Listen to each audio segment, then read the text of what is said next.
네, 코로나19 확산세가 심상치 않은 것 같습니다. 방역 당국은 다음 주쯤 확산세가 절정에 이를 것으로 전망했는데요. 네, 고위험군이 많이 이용하는 감염 취약시설에서는 각별한 주의가 필요해 보입니다. 임광빈 기자입니다.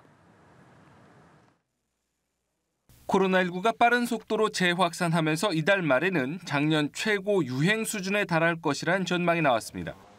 질병관리청은 지난해 유행 상황과 비교해 볼 때 다음 주에는 35만 명의 코로나19 환자가 발생할 것으로 내다봤습니다. 각급 학교가 개학을 하면서 학교 교실을 중심으로 코로나19 유행에 가속도가 붙을 수 있기 때문입니다. 상당수 어린이 환자가 무증상 혹은 경증이어서 더 쉽게 확산하고 있다는 분석도 나옵니다. 문제는 이렇게 번진 바이러스가 고령자나 면역 저하자 등 고위험군을 위협할 수 있다는 겁니다.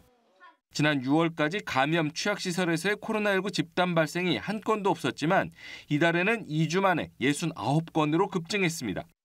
유형별로는 요양시설에서 32건, 요양병원에서 22건, 그 밖에 주야간 보호센터와 장애인 복지시설에서 각각 9건과 5건 확인됐는데 환자 수는 모두 합쳐 1,600명이 넘었습니다.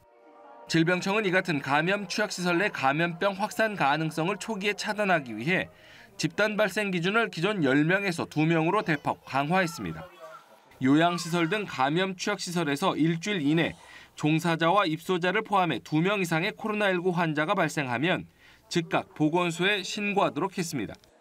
아직까지 면회 제한 조치 등을 고려하고 있지 않지만 시설 방문자나 종사자들이 감염병 전파의 매개가 될 수 있는 만큼 마스크 착용을 강력 권고하고 방문 자제 등을 요청했습니다.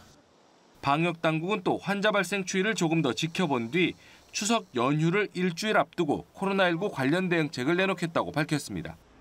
연합뉴스TV 임광빈입니다.